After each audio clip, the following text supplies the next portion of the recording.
આજે આપણે greater than અને લેસ ધેન વિશે જોઈએ।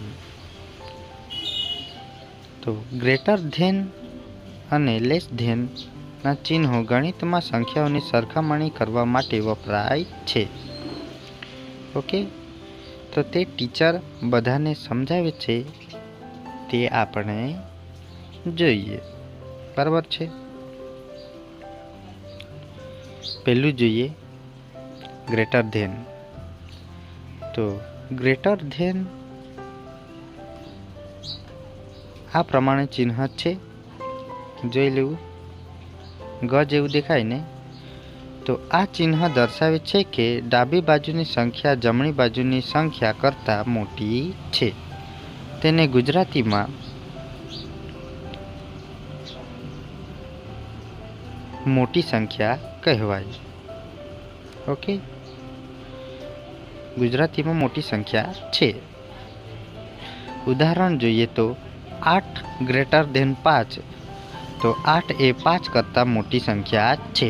યાદ રાખવા માટે મોટા માણસને આપણે યાદ રાખવાનું છે, બરાબર છે। તો મોટી સંખ્યા ગ્રેટર ધેન યાદ રહી જશે। હવે લેસ ધેન જોઈએ। તો લેસ ધેન લ જેવું દેખાય ને ગુજરાતીમાં, તો તેને લેસ ધેન કહે છે। આ ચિહ્ન દર્શાવે છે કે ડાબી બાજુની સંખ્યા જમણી બાજુની સંખ્યા કરતાં નાની છે। ઓકે, તો ગુજરાતીમાં નાની સંખ્યા છે।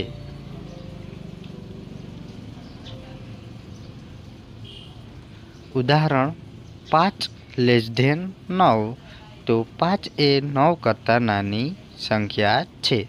યાદ રાખવા માટે નાના માણસને યાદ રાખવું। આવા જ વિડીયો જોવા માટે ચેનલને લાઈક અને સબસ્ક્રાઈબ કરી આપજો। Thank you.